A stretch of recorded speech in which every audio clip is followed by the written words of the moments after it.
Anda masih bersama Kompas Petang, Saudara. Bakal Capres PDI Perjuangan Ganjar Pranowo kembali memuncaki hasil survei elektabilitas bakal calon presiden yang dirilis Indikator Politik Indonesia. Dalam survei itu, Gubernur Jawa Tengah ini memperoleh 35,2%. Sementara Prabowo dan Anies masing-masing 33,2% dan 23,9%. Meski elektabilitas sangat dinamis, Direktur Eksekutif Indikator Politik Indonesia Burhanuddin Muhtadi mengatakan kenaikan elektabilitas Ganjar lebih tinggi ketimbang bakal calon presiden lainnya.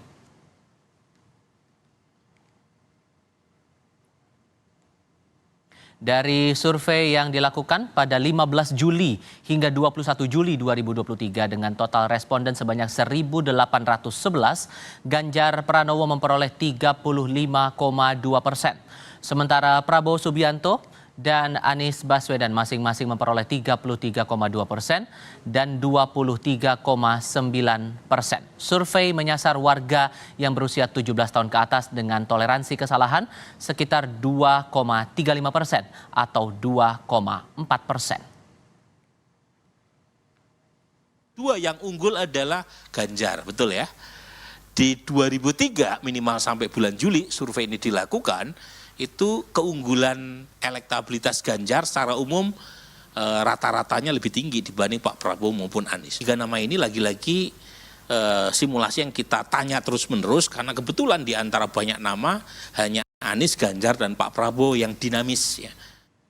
Hasil survei elektabilitas bakal calon presiden yang dirilis Indikator Politik Indonesia menyebut Ganjar Pranowo kembali rebound atau naik dibandingkan elektabilitas bakal capres lainnya. Lalu faktor apa yang mempengaruhi elektabilitas ketiga bakal capres tersebut dan seperti apa respons partai politik terkait survei ini? Untuk mengulasnya sudah bergabung bersama kami Direktur Eksekutif Indikator Politik Indonesia Burhanuddin Muhtadi, kemudian bergabung juga bersama kami politisi PDI Perjuangan Arya Bima dan juru bicara tim pemenangan Prabowo Subianto Hadi Wianto. Selamat sore semuanya, apa kabar? Selamat sore. Terima kasih sudah bergabung bersama kami. Saya mulai ke Mas Burhan dulu kalau begitu. Dengan simulasi tiga nama ini, urutan pertama Ganjar, kedua Prabowo, ketiga Anies. Apa faktor yang membuat posisi elektabilitasnya seperti ini? Gini ya, saya ingin menjernihkan dulu karena kemarin 2 jam kami rilis, kami menyampaikan kepada media agar hati-hati dalam membaca hasil survei, di mana survei itu secara statistik terutama peringkat pertama dan kedua tidak bisa dibedakan. Jadi saya tidak bisa mengatakan Mas Ganjar lebih unggul ketimbang Pak Prabowo karena selisihnya dalam margin of error 2,4% plus minus. Yang kita bisa simpulkan adalah peringkat Mas Ganjar dan Pak Prabowo itu selisihnya signifikan dengan Mas Anies di peringkat ketiga.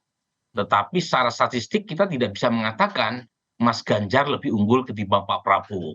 Meskipun di survei bulan Juli ada indikasi Pak Prabowo mengalami penurunan di semua simulasi. Jadi penurunannya antara 2-3%, tapi secara statistik tidak bisa dibedakan apakah suara Pak Ganjar atau Pak Prabowo lebih tinggi atau tidak ketimbang yang lain. Kecuali di simulasi 2 nama. Nah, di simulasi 2 nama dengan asumsi Anies Baswedan tidak lolos putaran pertama, selisih Pak Prabowo dengan Mas Ganjar itu di atas margin of error, artinya signifikan. Selisihnya 7,4%, Pak Prabowo lebih unggul. Tetapi di simulasi yang lain, simulasi top of mind, 34 nama, 10 nama, 3 nama, Mas Ganjar unggul, tetapi keunggulannya tidak signifikan. Nah, pertanyaannya apa sebabnya? Nah, saya melihat sebabnya itu kalau dilihat dari data ya, itu Mas Ganjar sebenarnya stagnan dibanding survei bulan Juni. Semua simulasi. Nah, tetapi yang turun adalah Pak Prabowo. Jadi Pak Prabowo itu turun semua simulasi antara 2-3%. Yang ada indikasi naik adalah Anies Baswedan. Anies di survei bulan Juni 21%, sekarang 23,9%. Jadi kami menyimpulkan ada 2 sebab mengapa ada indikasi penurunan Pak Prabowo. Meskipun penurunannya tidak signifikan. 1, Anies Baswedan mulai menggerus kembali basis-basis Pak Prabowo, terutama di Sumatera. Tadi disebut ya, kenaikan suara Mas Anies diikuti dengan tren penurunan Pak Prabowo, meskipun kisarannya 2-3%. Yang kedua adalah pendukung Pak Jokowi yang memilih Pak Prabowo di survei bulan Juni itu sebanyak 28,9%, di survei bulan Juli pendukung Pak Jokowi yang memilih Pak Prabowo turun jadi 26%. Jadi Pak Prabowo penurunannya dari dua sisi ini. Nah, Mas Oke. Ganjar sendiri tidak naik, tapi stagnan. Tetapi ada dinamika terutama di Pak Prabowo dan pendukung Mas Anies. Tapi Makanya kalau kalau melihat dari periodik surveinya sendiri, entah itu secara tahunan atau periode dari survei-survei sebelumnya, tren kenaikan itu masih terlihat tidak untuk Ganjar Pranowo ini sebetulnya, Mas? Nah, Mas Ganjar kan sempat turun waktu gagalnya Piala Dunia U20. Hmm. Kemudian diikuti dengan deklarasi ada tren kenaikan, rebound, tetapi slope kenaikan Pak Prabowo lebih tinggi. Makanya per Mei 2023 Pak Prabowo sedikit di atas Mas Ganjar, meskipun tidak signifikan. Kali ini Mas Ganjar yang sedikit di atas Pak Prabowo, meskipun tidak signifikan. Nah, sebabnya itu bukan karena Mas Ganjar reboundnya itu setelah deklarasi, bukan sekarang. Oke. Setelah deklarasi, pasca kegagalan Piala U20, Mas Ganjar rebound. Nah, yang sekarang menjelaskan mengapa Mas Ganjar sedikit di atas Pak Prabowo, terutama dalam simulasi 3 nama, itu bukan karena ada kenaikan Mas Ganjar, tapi lebih karena faktor penurunan suara Pak Prabowo. Dari survei sebelumnya berapa, Mas Burhanuddin? Yang bulan Survei sebelumnya? Survei Yang 3 nama. sebelumnya Mas Ganjar naik, sekitaran 35% juga, Mas. Tetap juga. Jadi di data kami, survei sebelumnya, simulasi 3 nama, Mas Ganjar itu ada di kisaran 35%, sekarang 35% juga. Jadi stagnan. Oke. Kalau begitu gimana meresponnya nih, Mas Bimo, dengan data tadi, dengan hasil survei yang sudah dikeluarkan Indikator Politik Indonesia yang terbaru ini, gimana respon PDI Perjuangan? Oh ya, walaupun margin error, tapi secara sosiologis ini kalau pilpres ya unggul, gitu loh. Jadi bahasanya jangan tendensius, Mas. Menurut saya walaupun dalam kajian akademis itu di dalam level margin error, tapi 35,2% dengan 33,2%, 2% dari jumlah pemilih ini besar sekali. Besar sekali. Jadi menurut saya pada tingkatan ini unggul, tetapi satu hal saya yang terus selalu kejar di dalam survei adalah tingkat popularitasnya Pak Ganjar itu baru sekitar 80%, sedangkan Pak Prabowo sudah di atas 99%. Jadi orang yang belum mengenal Pak Ganjar, setelah nanti kita harapkan selesai jadi gubernur bisa muter, itu kan baru sekira 80%. Ini yang saya sering tanyakan ke Mas Burhan. Sudah naik, Mas. Nah, monggo. Saya justru sudah perlu naik disampaikan. jadi 89%. 89%, masih ada sekitar 11%. Oke. Nah, kemudian Betul. yang belum menentukan itu ada 7,7 yang 3 ya. Kemudian yang head to head, Mas Ganjar yang belum semuanya kenal 11% tadi, Pak Prabowo 47%, yang belum memutuskan 13,4% dari hasilnya dari hasil survei Mas Burhan. Jadi 13,4% belum memutuskan, ya 11% belum kenal dengan Pak Ganjar. Jadi saya melihat ini tetap kami hargai dan kami sangat memperhatikan hasil setiap survei, dan kami melihat masyarakat saat ini sangat dinamis, maka hasil survei juga menjadi indikator. Sehingga ini bisa menumbuhkan rasa percaya diri dari PDI Perjuangan untuk memenangkan Ganjar Pranowo ya? Walaupun itu bukan hasil akhir ya. Ya, apalagi ada waktu Pilpres masih sampai dengan Februari, kerja lapangan, door to door yang kami laksanakan, itu keinginan bagaimana nantinya tetap akan mengubah keadaan dari hasil survei sekarang, saya kira itu. Oke, ini selisih juga 2% nih dengan Pak Prabowo, Mas Wihadi. Merespon survei ini bagaimana kemudian dari Gerindra? Ya, begini, saya tadi sudah mendengarkan apa yang disampaikan oleh Mas Burhan.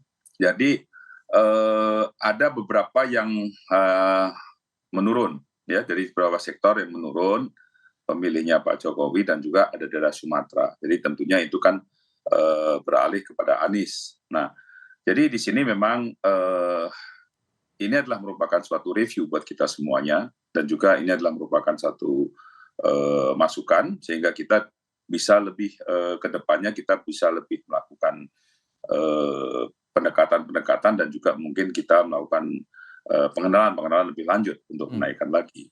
Namun dalam hal ini kita melihat bahwa ada turun 2%, tetapi kalau kita melihat head to head itu dari semua calon dengan Pak Ganjar maupun dengan Pak Anies, itu Pak Prabowo masih di atas. Artinya di sini kalau kita melihat dengan tiga calon, Pak Prabowo nomor 2 ada 2% selisihnya, dan pada saat nanti putaran kedua maka ada dari Anies sekitar 20-an% lebih yang itu nanti, ya betul ya Mas Burhan ya, 20-an lebih ya? Sekitar itu Pak, betul. Ya, sekitar 20-an lebih itu yang akan menentukan. Nah, kalau kita melihat head to head-nya dengan antara Ganjar dan Pak Prabowo, itu sekitar kalau kita lihat di sini 47 dan 39, berarti kan kurang lebih sekitar 11 lebih lah ya, hampir 12%. Nah, berarti kan kalau melihat di situ kan masih ada, kalau kita melihat ini masih ada ceruk yang bisa kita kita coba untuk tarik di sini. Jadi saya kira inilah suatu kerja keras yang nanti kita akan lakukan. Tapi kalau kita lihat saat ini head to head, maka dalam situasi head to head kita masih beda itu 10% lebih. Sedangkan kalau kita bertiga cuman kita ada 2%. Nah ini saya kira semuanya adalah hasil survei yang menjadi review kita. Ya saya kira dalam suatu review yang dilakukan oleh Mas Burhan ini, saya kira menjadi suatu masukan buat kita semua ke depannya. Jadi begitu saya kira. Apakah kemudian nanti seiring berjalannya waktu bakal ada perubahan yang cukup signifikan juga, terutama apakah Jokowi effect ini juga bisa akan membawa pengaruh juga untuk elektabilitas di periode-periode survei ke depan yang mungkin mendekati pemilu? Kita akan diskusikan lagi selepas jeda berikut ini. Mas Bimo, dengan survei ini untuk bisa mencapai target atau goal begitu dari PDI Perjuangan memenangkan Ganjar Pranowo, atau setidaknya kita bicara sekarang menaikkan elektabilitas Ganjar, strategi apa yang mungkin akan coba dilakukan kemudian? Yang pertama dari dimensi waktu. Ini Pak Ganjar Pranowo akan berakhir di 5 September. Setelah 5 September berarti waktunya akan lebih banyak dan bisa menjangkau lebih luas dari spektrum yang kali ini hanya bisa berkeliling mengenalkan diri pada hari Jumat dan Sabtu. Jadi jelas kami akan menggunakan strategi kampanye dengan menyiapkan cara yang lebih milenial, lebih wow ya. Bagaimana membuat rakyat ini jatuh hati pada Ganjar Pranowo yang tentunya itu terkait dengan bentuk-bentuk kampanye yang masih kita olah di dalam dapur kami. Dan kami percaya bagaimana keinginan untuk lebih mendatangkan dan menghadirkan Ganjar ini tetap di dalam koridor untuk kita tidak main hal-hal yang menyangkut kebencian, manipulatif, atau lagi menjadikan pihak-pihak lain, karena ini menjadi sesuatu yang tidak menarik, apalagi berita-berita bohong. Jadi keinginan bagaimana mempercepat tadi popularitas yang masih 11% belum kenal Ganjar, ini penting, dan kami ingin menyampaikan gambaran yang sejelas-jelasnya, sebenarnya, seterang-terangnya, bahwa sosok Ganjar Pranowo ini adalah sosok yang memang mempunyai kompetensi personal, kompetensi profesional dari pengalaman sebagai politisi dengan background pendidikannya, dan juga bisa diterima oleh seluruh anak bangsa ini. Maka tagline kami adalah Ganjar Pranowo untuk semua. Maka dengan cara-cara demikian yang kami siapkan ini tentunya tidak lepas dari hal yang menyangkut partai kami yang mengusung 2 kali Pilpres Pak Joko Widodo dengan visi, misi, kebijakan, dan programnya. Kita akan menempatkan Ganjar harus punya strength point sendiri. Dia harus independen, dia harus full power, memahami dirinya sebagai calon presiden, dan bagaimana hal-hal yang sudah dilaksanakan Pak Jokowi dan baik itu harus diteruskan, dan kemudian hal-hal yang tentunya perlu ada diluruskan terkait dengan kegiatannya ya. Kalau programnya bagus, kebijakannya bagus, tapi ada kegiatan-kegiatan yang perlu ditambahkan supaya lebih maksimal, saya kira itu adalah penting. Intinya bahwa kalau Jokowi dulu adalah kita, itu tagline dari tim kampanye nasional Pak Joko Widodo, sekarang Ganjar adalah untuk semuanya. Baik. Ini harapan kami waktu Pak Ganjar Pranowo akan lebih bisa mengenalkan diri dan hadir di tengah masyarakat. Oke, kalau Gerindra gimana kemudian dengan selisih 2% elektabilitas sekarang untuk bisa menggenjot lagi di momen-momen berikutnya mendekati pemilu gimana tuh, Mas Wihadi? Ya, saya kira kan Pak Prabowo sekarang ini kan masih sebagai Menteri Pertahanan. Jadi memang kegiatan Pak Prabowo pun juga masih banyak kegiatan yang sebenarnya kegiatan dalam tugas-tugasnya sebagai Menteri Pertahanan.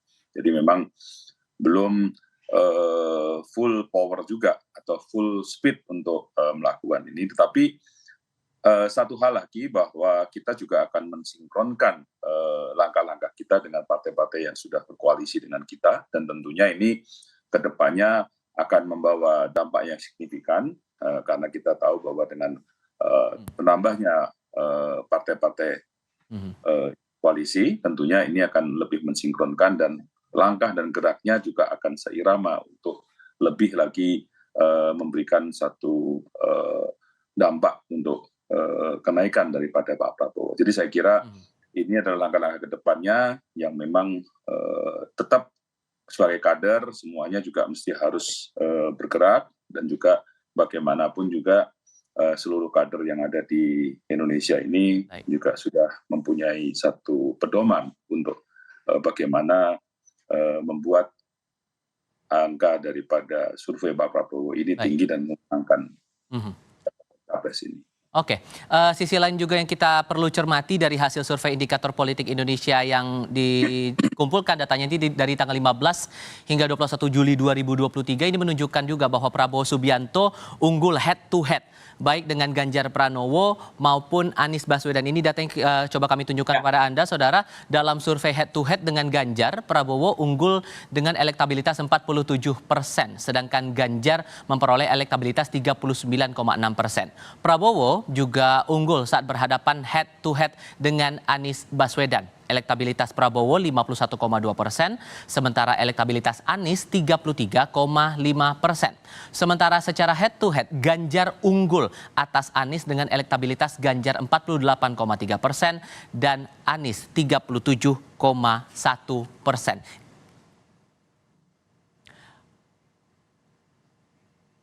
Yang juga menarik dicermati juga di sini adalah Wakil Ketua Umum Partai Gerindra, Habibur Rahman, mengapresiasi hasil survei indikator politik Indonesia yang mengunggulkan Prabowo dalam survei head to head dengan Ganjar Pranowo dan Anies Baswedan. Menurut Habibur Rahman, hasil itu tak terlepas dari faktor kinerja Prabowo sebagai Menteri Pertahanan dan kepuasan masyarakat terhadap pemerintahan Presiden Joko Widodo. Oke, tadi sudah kita lihat simulasi dua nama dari beberapa data tadi, ditambah ada respons dari pihak Gerindra nih. Mas Burhan, yang juga menarik untuk dicermati juga adalah efek dari sosok Presiden Joko Widodo. Jokowi efek ini seberapa besar pengaruhnya untuk survei saat ini dan kemungkinannya untuk elektabilitas di masa mendatang mendekati pemilu? Pertama, meskipun Pak Prabowo unggul head to head, tetapi keunggulannya menipis dibanding survei bulan Juni. Survei bulan Juni Pak Prabowo unggul melawan Pak Ganjar itu selisihnya 9,5%. Sekarang 7,4%. Jadi meskipun keunggulannya signifikan buat tim Pak Prabowo, tidak boleh terlena karena bagaimanapun 2 bulan terakhir keunggulannya terutama di head to head mengalami penipisan jarak. Nah, pertanyaannya apa sebabnya? Salah satunya itu adalah belum solidnya basis massa partai-partai pendukung Pak Prabowo. Survei ini dilakukan sebelum deklarasi PAN dan Golkar ke Pak Prabowo, tetapi PKB yang sudah setahun mendukung Pak Prabowo, basis massanya yang memilih Pak Prabowo hanya 30%. Sebagian besar pendukung PKB justru memilih Mas Ganjar. Nah, ini artinya ada catatan nih ya terkait dengan mesin partai pendukung Pak Prabowo selain Gerindra. Kalau Gerindra udah sangat solid. Bahkan tingkat soliditas konstituen Gerindra dalam mendukung capresnya itu paling besar dibanding partai-partai lain. Nah, untuk Golkar dan PAN memang relatif baru ya, tetapi sejauh ini masih ada kisaran 60-an persen konstituen kedua partai pendukung baru Pak Prabowo ini yang masih lari ke Anies maupun ke Ganjar Pranowo. Jadi intinya yang saya katakan adalah Belanda masih jauh, masih ada 6 bulan, dan Anies Baswedan itu juga masih punya peluang. Dia mendapatkan 24% di survei terakhir kami. Padahal undecided cuma 7%. Swing voters masih ada 30%. Jadi kalau misalnya Anies Baswedan yang selisihnya dengan Pak Prabowo di peringkat kedua kurang lebih 9%, mampu bekerja secara maksimal, dia bisa menciptakan kejutan. Baik. Jadi singkat kata ini adalah pemilu paling dinamis yang pernah saya teliti. Saya melakukan survei opini publik sejak tahun 99 dan belum pernah saya mendapati balapan politik sedinamis dan seketat ini. Oke, baik. Karena masih jauh nih sehingga PDIP, singkat saja Mas Bimo, masih akan mewaspadai segala kemungkinan nantinya mendekati pemilihan ya? Oh iya, kita melihat bahwa masyarakat, voters, akar rumput ini sangat dinamis. Ya, hasil survei tetap kita amati, hasil survei tetap kita cermati. Tapi sekali lagi, sekarang rakyat ini cerdas. Mana yang pencitraan, mana yang sekedar kita dukung Jokowi. Kita adalah Ganjar dan Pak Jokowi adalah dalam satu kesatuan platform pengusungnya. Kami tidak ingin hanya mencitrakan dekat Jokowi ya. Kita tahu bagaimana melanjutkan arah dari program Pak Jokowi ke depan itu seperti apa. Jadi kita ingin menunjukkan bahwa rakyat yang cerdas ini akan melihat sebenarnya ini yang cocok jadi presiden dan mampu jadi presiden dengan narasi besar yang dicita-citakan seperti apa. Kami percaya itu. Maka kami akan turun langsung ke rakyat. Gerindra bagaimana mencermati kemudian kewaspadaan itu masih akan tetap dipantau ya?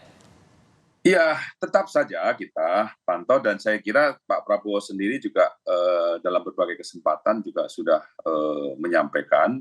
Kemarin juga Pak Prabowo juga melihat bahwa program-program Pak Jokowi, bahkan pada saat kemarin dalam acara kita menyongsong strategi untuk Indonesia 2045, juga memasukkan bahwa Jokowinomics menjadi satu domainnya Pak Prabowo untuk langkah-langkah ke depan. Jadi artinya kesinambungan daripada program-program Pak Jokowi dan segala macam, karena Pak Prabowo ini adalah sebagai Menteri Pembantu Presiden saat ini Pak Jokowi, saya kira sudah sangat paham mengenai masalah program mana yang mesti harus dilakukan. Gitu kan. Jadi saya kira ini kalau kita bicara mengenai masalah